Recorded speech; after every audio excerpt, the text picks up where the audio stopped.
There comes a moment in every believer's life when they stop and ask themselves, will Allah ever forgive me? It's a question that lingers in the hearts of those who truly care. Maybe you've made mistakes, some small, some so big that you can't even say them out loud. Maybe there's a sin from your past that keeps haunting you, whispering to you in the quiet moments. We've far gone. You pray, but a voice in your head says, what's the point? After everything you've done, how can Allah still love you? You seek forgiveness, yet deep down you wonder, oh, did Allah really accept my repentance? This question, this battle inside your heart, is more important than you realize, because the very fact that you're asking it means something profound, something that is a direct sign from Allah Himself. And today, we're going to uncover what that sign is. In a distant land, long before our time, there was a man whose sins were so great, so overwhelming, that people thought there was no way he could ever be forgiven. He was a murderer. But not just any murderer, he had taken the lives of 99 people. Imagine the weight of that. 99 souls. Each one of them had dreams, families, and lives ahead of them. And he had ended them. One day, something inside him changed. A small flicker of regret, an uneasy feeling in his heart. For the first time, he began to wonder, is there any hope for me? Can I ever be forgiven? So, he set out to find the answer. He approached a deeply religious man, a worshipper known for his devotion to Allah. With a heavy heart, he asked, I have killed 99 people. Is there any chance that Allah will forgive me? The worshipper, shocked by the enormity of his crimes, didn't even hesitate. No, he said, there is no forgiveness for you. Hearing this, the man's despair turned into rage. He killed the worshipper too. Now he had taken 100 lives. But here's what's incredible. He still wasn't ready to give up. Deep inside, he still felt a pull towards repentance. So once again, he went searching for an answer.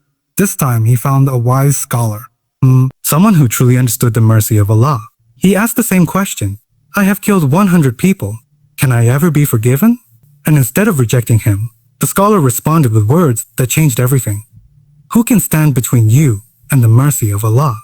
No sin is greater than Allah's forgiveness. But the scholar gave him a condition. If you are truly sincere, leave this land of sin, travel to a place where people worship Allah, and start a new life there. The man's heart was filled with hope. Without hesitation, he set out on his journey, eager to seek Allah's forgiveness. But as he was traveling, he died. At that moment, two groups of angels descended upon him, the angels of mercy and the angels of punishment. The angels of punishment said, this man committed 100 murders. He hasn't even done a single good deed. He belongs to us. But the angels of mercy argued, he was on his way to repentance. He was seeking Allah's forgiveness. He belongs to us. And then Allah intervened. He commanded the earth itself to shift, making the man's body just a little closer to the land of righteousness. And because of that small distance, the angels of mercy took him. He was forgiven. This man, who had committed some of the worst crimes imaginable, was given another chance. Because when he sought forgiveness sincerely, Allah's mercy embraced him. But here's the most powerful part. The moment he felt regret was the moment Allah had already started guiding him back. And that's the greatest sign that Allah has forgiven someone. Many people think that forgiveness is something distant, something you only receive after you've suffered enough, prayed enough, or proven yourself worthy. But that's not how Allah's mercy works. The truth is, Allah's forgiveness begins the moment you feel regret. Think about the man who killed 100 people. His sins were enormous, yet what was the first sign that Allah had already started forgiving him? It wasn't after he reached the land of righteousness. It wasn't after he performed a lifetime of good deeds. It wasn't even after he asked for forgiveness. It was the moment he felt regret and started searching for a way back to Allah. The Prophet said, regret is repentance. Ibn Majah, this means that the very fact that your heart is troubled by your past, that you feel guilty over your sins, and that you desire to return to Allah, that itself is a sign that He has already opened the doors of forgiveness for you. Where does that feeling come from? Ask yourself, why do you feel regret after sinning? Is it just your conscience? Is it just a random emotion? No, it's Allah calling you back. That feeling of discomfort, that voice in your heart that says, I need to fix my relationship with Allah, that's not something you generate on your own.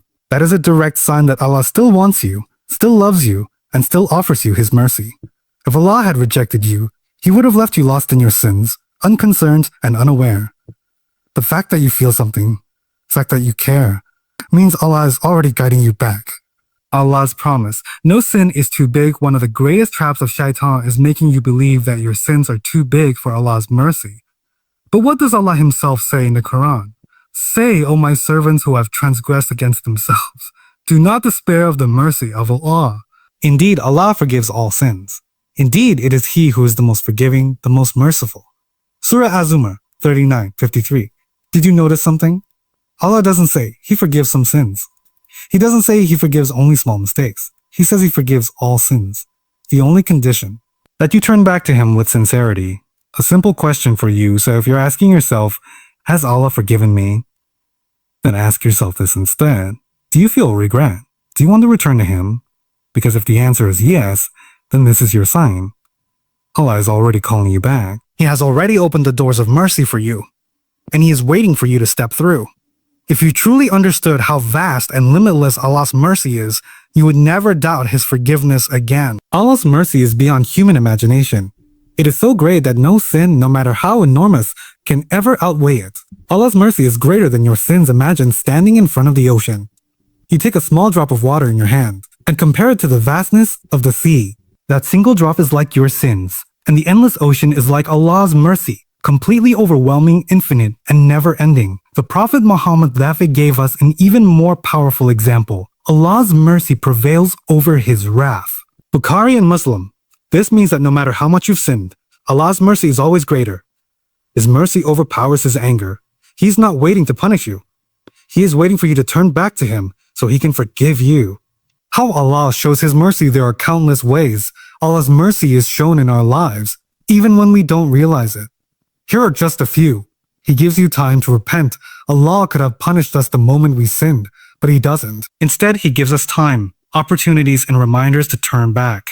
The Prophet literally said, Allah extends His hand during the night to accept the repentance of the one who sinned during the day, and He extends His hand during the day to accept the repentance of the one who sinned during the night until the sun rises from the west. Muslim, this means that as long as you are alive, the door of repentance is still open. No matter how long you've been away from Allah, you can always return. He loves forgiving unlike human beings, who forgive reluctantly. Allah loves forgiving His servants. The Prophet Daichafi told us, Allah is more joyful when a servant turns to Him in repentance than one of you who loses his camel in the desert and then finds it. Bukhari and Muslim, imagine being lost in a vast empty desert. Your camel carrying your food and water is gone. You have no hope. You accept that you're going to die. But suddenly, out of nowhere, you find your camel standing right in front of you. The joy and relief you would feel at that moment, that is nothing compared to how much Allah rejoices when you turn back to Him. He forgives instantly the moment you say, Ya Allah, forgive me. It is done. You don't have to go through a long process. You don't have to wait. You don't need anyone else to intercede for you. Allah hears you, and He forgives you immediately. The Prophet Litfa said, the one who repents from sin is like the one who never sinned. Ibn Majah. This means that when Allah forgives, He completely erases the sin. He doesn't just reduce the punishment. He removes it entirely, as if it never happened. How can we despair when Allah's mercy is so vast? Shaitan wants you to believe that you're beyond forgiveness, that your sins are too big. But what did Allah tell us directly in the Quran? Do not despair of the mercy of Allah. Indeed, Allah forgives all sins. Bimu. Surah As-Zumar 39:53. No matter how far you have gone, how many mistakes you have made, Allah's mercy is always greater. So the question is, will you accept His mercy and turn back to Him today? If you've made it this far, then I want you to pause for a moment. This message is for you. Think about everything you've learned today. The question you've been asking yourself, has Allah really forgiven me, is not a coincidence. You didn't randomly stumble upon this. You didn't just happen to think about repentance today. No. Allah guided you here. This entire journey, your regrets, your worries, your search for answers, is proof that Allah has never left you. Even when you made mistakes, even when you felt distant, even when you thought you had strayed too far, He was still calling you back. You are not defined by your past. Shaitan wants you to believe that your past defines you, that your mistakes are your identity, that your sins have permanently stained your soul. But Allah is telling you otherwise. Look at the man who killed 100 people. 100 people. Society saw him as a lost cause, but Allah saw his sincerity. The moment he took a step toward repentance, Allah accepted him. Look at the countless sinners who turned into saints. Look at those who were lost and then found guidance. Look at yourself right now. You're still searching for Allah's mercy. You are already on the path back to Allah. The fact that you feel regret, the fact that you even care whether or not Allah has forgiven you, that is a sign that He already has. The Prophet said, when Allah wants good for a person, He puts the love of repentance in their heart. That means Allah chose you. He allowed you to feel this pull towards Him. He allowed your heart to soften. He allowed you to search for forgiveness. Would He really do that if He didn't want you back? Absolutely not. Allah doesn't guide hearts for no reason. If you are feeling the weight of your sins, if you are longing for His mercy, then He's already embracing you with it. Don't delay, turn back now. So now, the choice is yours. Will you sit in your regret, letting Shaitan convince you that you're too far gone? Or will you take a step toward Allah, knowing that the moment you do, He will run to you? The Prophet said, take one step toward Allah, and He will take 10 steps toward you. Walk toward Allah, and He will run toward you. Muslim, so take that step now. Raise your hands and say, Ya Allah, I have sinned, but I know Your mercy is greater than my mistakes. Forgive me, guide me, and never let me go. And just like that, your slate is wiped clean. This is your sign. This is your moment. This is Allah telling you, my mercy is waiting for you. Just come back to me.